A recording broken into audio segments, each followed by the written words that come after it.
Another chapter in the epic story of Boise's City Hall, its former chief of police, its Office of Police Accountability, and its former director. A new lawsuit lays out the last year that led up to the removal of both. The Festival of Lights begins this weekend in spite of growing anti-Semitic language across the state and across the country. But that hasn't stopped Boise's rabbis from preparing a safe space for worship. So the saga with the city and the police department and the Office of Police Accountability continues in Boise. In fact, it's added another layer yesterday. Jesus Hara, the former director of the OPA, who was fired last Friday, filed a lawsuit against the city. He says Boise interfered with the investigation into former police chief Ryan Lee and claims his wrongful firing was in retaliation for his recommendation of putting Lee on leave during that investigation. The lawsuit lays out Hara's case, including how the city violated Idaho's Whistleblower Act in chronological order. Things we already knew and a lot we didn't are in this lawsuit. For example, Hara was hired in June of 2021 to serve as director of the OPA. He said from the beginning he questioned how he should handle high-level complaints against command-level officers. And the rest of it goes on to say in February of this year, Hara saying he received an email from Boise PD's Office of Internal Affairs. He says they were concerned about Chief Lee's interference in an OIA investigation since he oversaw what happened in the Internal Affairs Office, that it was being handled improperly. Hara also said he received 9 other complaints against the chief, ranging from hostile work environment, waste of public funds, violations of code of ethics, those things we already knew about. Hara says he reached out to his direct supervisor, that would be the mayor's chief of staff, Courtney Washburn, to say he had these complaints and asked about outsourcing the investigation. Hara's lawsuit claims Washburn was dismissive and told him all OPA communications about this investigation should go through her. Then on April 5th, Hara delivered his investigative report to Washburn and Mayor Lauren McLean, where we know he recommended Chief Lee be placed on leave, a recommendation Hara says is within his legal duties outlined in city ordinance. 3 days later, Washburn confirmed she got that report and told Hara, quote, "No further action will be taken by the Office of Police Accountability, and the role of the office will be considered complete unless further action is requested." Then, according to the lawsuit and according to a memo from May 6th, Washburn said she initiated a review by outside counsel of the complaints, adding, quote, "Based on the information your office provided, it's been determined there has been no violation of city or Boise Police Department policy or procedure." 3 weeks later, in an email, Hara says Washburn accused him of providing confidential information to the press after he was asked by a local reporter about his recommendation to suspend Chief Lee, which didn't happen. Hara says he didn't respond to those questions. He also says he was all told not to accept any more complaints from BPD staff. On September 22nd, we put out a story here at KTVB that included Hara's April 5th memo and former police officer interviews about the environment at BPD. The very next day, Chief Lee resigned from his post as chief at the request of Mayor McLean. 2 weeks later, Mayor McLean told KTVB in an interview that request was made because of new information, but she didn't elaborate on what that new information was. In November, the lawsuit alleges Hara got a memo from Mayor McLean, Council President Elaine Clegg, and Council Pro Tem Holly Woodings accusing him and OPA of exceeding legislative authority and at the same time failing to follow through with certain responsibilities. A month later, on December 2nd, Hara was placed on administrative leave, with the city claiming he undermined the confidence of the Office of Police Accountability and exceeded his legal authority. He says it was in retaliation. A week after that, December 9th, Boise City Council voted 5-1 to fire him. And then yesterday, the lawsuit was filed. Some of that we already knew, as I said, thanks to the investigative reporting from KTVB's Alex Duggan. We wanted to know what new information we have learned from this lawsuit, and she told us some of that has to do with how it outlines the nature of complaints against Chief Lee and his involvement with internal affairs. A couple of those things talked about OPA being prohibited from investigating an off-duty shooting that an officer may have been untruthful about. So that's one of them. And then another one that was listed in the lawsuit was the failure of internal affairs to discipline an officer with use of force problems that involved a refugee kid. So there were things listed in there that gave more detail that we didn't know previously because the complaints are obviously not subject to public record. We knew back in, I guess it would have been last month in November, leading up to this firing of Jesus Hara, there was this complaint that he was overstepping his bounds, basically, that he was exceeding legislative authority. At the same time, he's failing to follow through with certain responsibilities. But what we didn't quite understand was that shortly after that, Hara also filed a grievance against the city, right? Yeah, so Jesus filed a grievance against the city on November 21st, and then it says a day later, on November 22nd, all of his access to evidence databases were completely revoked with no warning, and that was retaliatory in his perspective because that was just happening a day later. And then the mayor, according to the lawsuit, accuses him of watching live body camera footage, which we know the union was also told by the city that he was doing that. And then the union figured out that that's not possible and that he could only audit recorded footage, which he can do under the city ordinance, right? And then, you know, December 2nd, he's placed on leave because McLean says there's concerns about the office. And then December 9th, he was fired because McLean said that he violated Boiseans' privacy by viewing this footage. And there were claims of voyeurism on kids and watching, say, women involved in domestic violence situations. Which it's interesting to note that body cam footage is actually subject to public records requests. So if you requested body camera footage, you could also see people in the video. Like you or I could. Me or you could do that. But he has more discretion with that. And that's his job to do. And that's what the ordinance gives him. His job to do is to access body camera footage. You know, Jesus said the complaints against Lee were so severe that he expected them to find some sort of policy violation within their investigation that they said they did. But he said in the lawsuit, I don't even know if there was an investigation. The city told me that they contracted with a lawyer in February and they used that lawyer to do an investigation of this. But I can't find anything that says that he actually looked into it and he won't return my calls. So I haven't found proof yet that this lawyer actually looked into it. Right, because according to this lawsuit, on May 6th, Courtney Washburn sent a memo that said she initiated review by outside counsel of the complaints, adding, based on the information your office provided, it's been determined there's been no violation of city or Boise Police Department policy or procedure. Right. This lawsuit, by the way, is just allegations at this point, 16 pages, by the way. In that lawsuit, Hara is also asking for a retraction from the city from what they told the media about his firing and accusing him of invasion of privacy, unauthorized surveillance, and, as we talked about, voyeurism of kids and women experiencing domestic violence. Calling them libelous and malicious, these claims aim to cause embarrassment and harm to his reputation, the lawsuit says. The city has a policy of not commenting on pending litigation, so we didn't hear from them today. But obviously, this won't be the last time we hear about the city of Boise, its police department, and the investigation into its former chief and the Office of Police Accountability. Jewish communities around the world are preparing for Hanukah, the Festival of Lights. It's one of the oldest traditions in the world. Across America, though, there is a conversation in Jewish communities how to face the rise in anti-Semitic speech and in some cases, anti-Semitic action. Hanukah is a very visible time for Jewish communities, so it can be a balancing act of safety and of worship.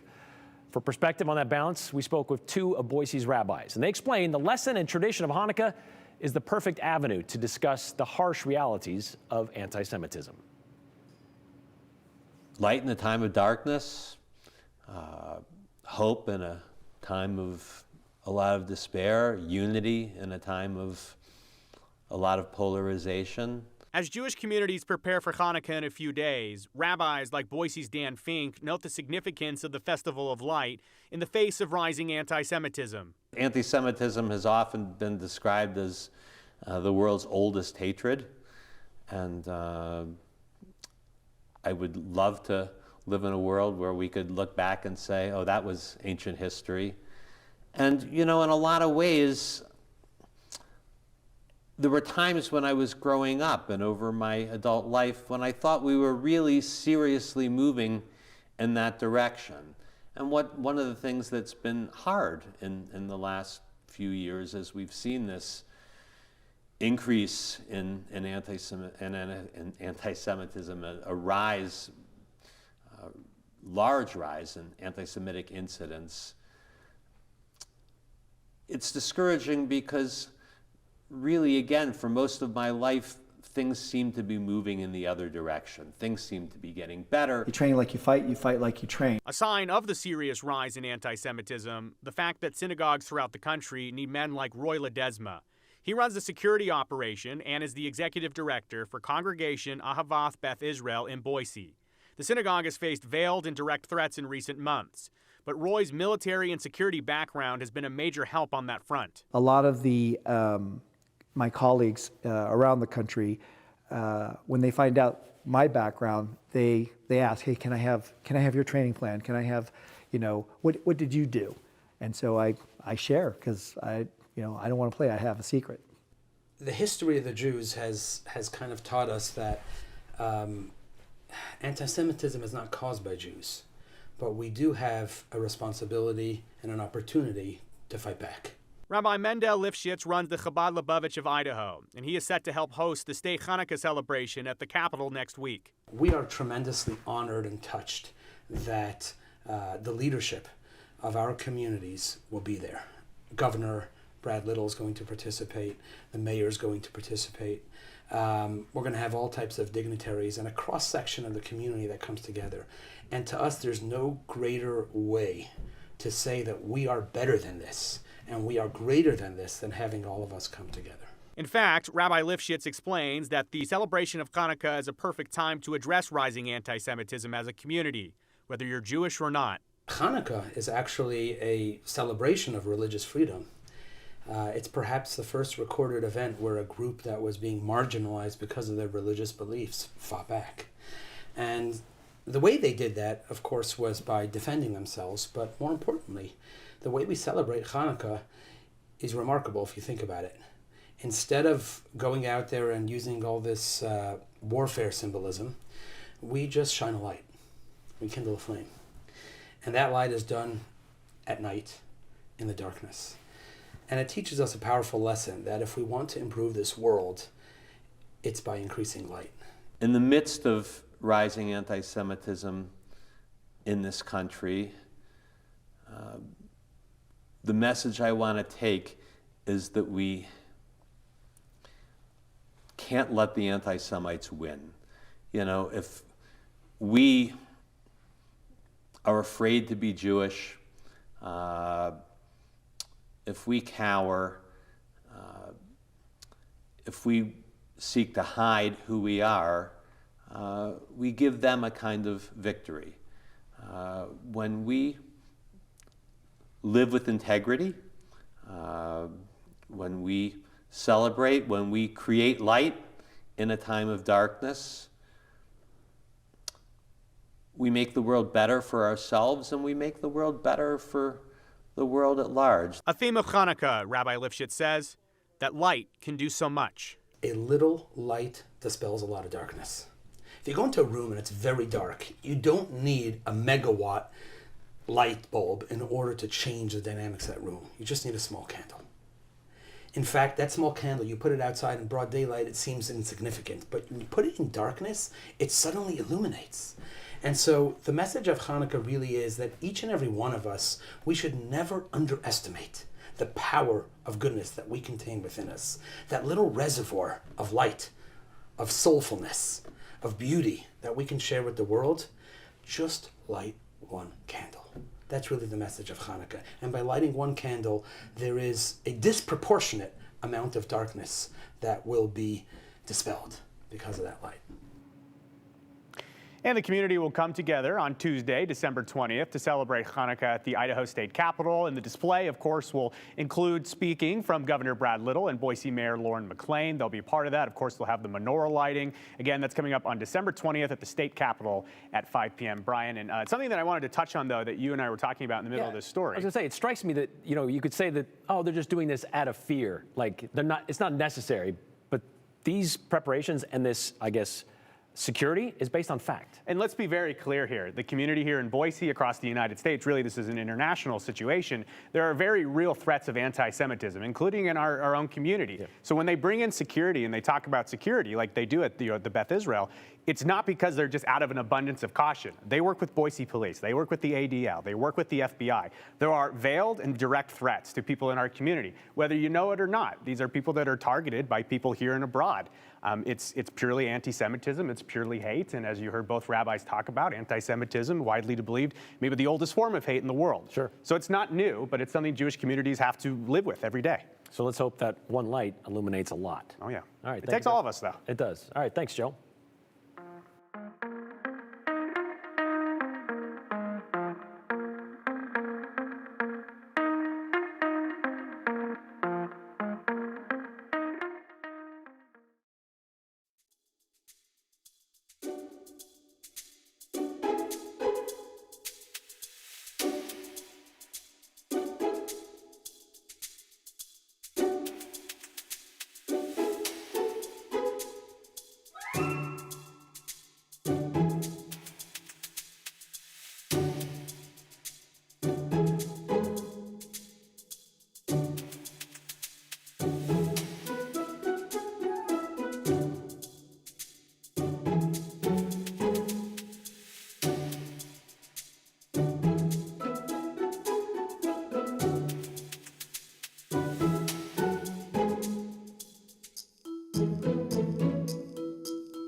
Well, just in case you aren't in the spirit yet, this might help. Students across the state are in the spirit for sure. Today, the State Board of Education announced the winner of their holiday art contest. And this year's overall winner is a third grader, Brynlyn Parse from Spalding STEM Academy. There is the picture from Brynlyn right there. Her take on Santa and Rudolph's annual flight won judges over in 2 rounds of voting. Look like the Northern Lights there. Winners were also selected for each grade level, including a classic truck full of gifts.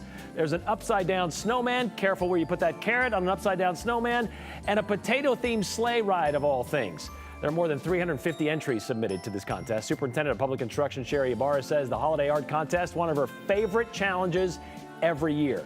All the grade level winning art pieces like you saw there are featured on the Department of Education's website. Brynlyn, Santa, and the Rudolph piece will be featured on the department's holiday card, so look for those in the mail. Some celebrity sightings happening yesterday in Boise County. Stones spotted along the Banks-Loman Road.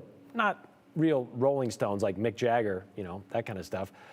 Well, those wouldn't have been seen in Idaho anyway, but this is so Idaho. The Boise County Sheriff's Office took to Facebook to report the sighting, saying, "Rock on, man, look at these stones. Yeah, kind of dangerous. But luckily did not cause any damage to anybody passing by." According to the Post, the Idaho Transportation Department moved the rock off the highway. Get it? Rock on, rock off. So the message here is, no matter the rock, whether it's Keith Richards or just a boulder, be cautious on Idaho highways this time of year because you never know what might roll your way.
high temperatures in the Treasure Valley made it above freezing today. So the sunshine and the warmer temperatures this afternoon helping to do some melting and some drying of our roadways and our surfaces, our sidewalks as well. Ice not as much of a concern tomorrow morning, but with our temperatures dropping to about 20 degrees for lows in the Treasure Valley, there will still be some ice. Whatever is wet now will be frozen solid by about midnight tonight. Checking out the Magic Valley, didn't make it above the freezing mark. A little bit of fog hanging around there, so still some icy conditions down through the Twin Falls region. Daily Almanac stacking it up next to average, not too far off from where we should be for these final days of fall. We haven't started winter just yet, but it feels like winter's been happening for several weeks. Looking at our temperature trend, comparing it to average for this time of year, that's what this line represents, anywhere from 10 to 20 degrees below seasonal averages through the week ahead, and probably carrying us through the end of the year, perhaps even beyond, as we are favored to continue with these below average temperatures. Current temps are still in the mid-30s for most of the Treasure Valley, upper 20s down in the Magic Valley. The weather timeline through the overnight hours, again, taking us down to about 20 degrees. And yes, more snow on the way tomorrow. This northerly flow is going to bring us a quick little weak shortwave tomorrow. It is a light round of precipitation, so it shouldn't amount to too much in the way of snow accumulation for the Treasure Valley, but we might see maybe a coating to 2 inches down through the Magic Valley as snow showers look like they will linger into early Thursday morning. So looking at how this shapes up in the numbers, snow potential for tomorrow favoring south central Idaho with a coating to 2 inches around Twin Falls. Here's a look at the very cold 7-day forecast. Our next best chance to see some snow showers will be at the beginning of next week. As you know, national stories, not really our thing here on the 208, and national sports stories, well, even less so. But the news of Mississippi State head football coach Mike Leach, his passing hit close to home. Leach was head coach at Washington State University from 2012 to 2020, once bringing the Cougars to Boise for a loss on the Blue. But as you probably heard or read in the tributes over the last 12 hours or so, Mike Leach's impact on college football went far beyond the football field. Many a reporter will call him the most interesting man they've ever covered. Others will say he was more than that, giving local and even college students access that made them feel like they were big-time sports reporters. One of those is our very own Andrew Bartline, who covered the Cougs as a student at Wazoo during that time and developed a bond with Leach over the years, beginning with a fall camp. And he tells us how he helped Andrew develop his sports reporting website. The football team practices in Lewiston, Idaho, which is quite a drive from Pullman, like 40 minutes, I think. I just figured we'd drive there and just cover the fall camp. And Coach Leach pulled me aside like the first week of fall camp, and he wanted to know what I was doing, why I was doing it. He was just interested in me as a person, I guess. And I just kind of told him my deal and why I was doing it. And he thought it was really interesting. And he helped me along. Like, he gave me advice on the pros and cons of paywalls and whether he thought I should do that or not. He helped promote it on social media just because he thought it was a cool thing we were doing. And for the longest time, I had no idea why he would do that. He just went out of his way to help me, and he didn't owe me anything. I was just a student at Washington State. And it was interesting to me because, I mean, this is a guy who, you walk into his office, he has former presidents with signed pictures, like, dedicated to him. Like, he's connected with some of the most powerful people in the country, and he's going out of his way to help a student in Pullman, Washington, who wants to be a sports writer. He was a really genuine guy, and it helped me a lot. I mean, I got a ton of experience out of it. He gave Andrew his personal cell phone number. Andrew says he attributes his career in journalism to the experience of covering the Cougs and the football team with Coach Mike Leach. Leach died from complications following a heart condition. He was 61 years old.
All right, let's quickly get to your comments. Final moments of the show. Brian, it's clear to me city's police department needs to be investigated by an outside entity like the federal government. Just my opinion. Otherwise, I can't trust them. Thanks, love the show, says Ray. A little light dispels a lot of darkness. That's timely. Thank you, says Ray.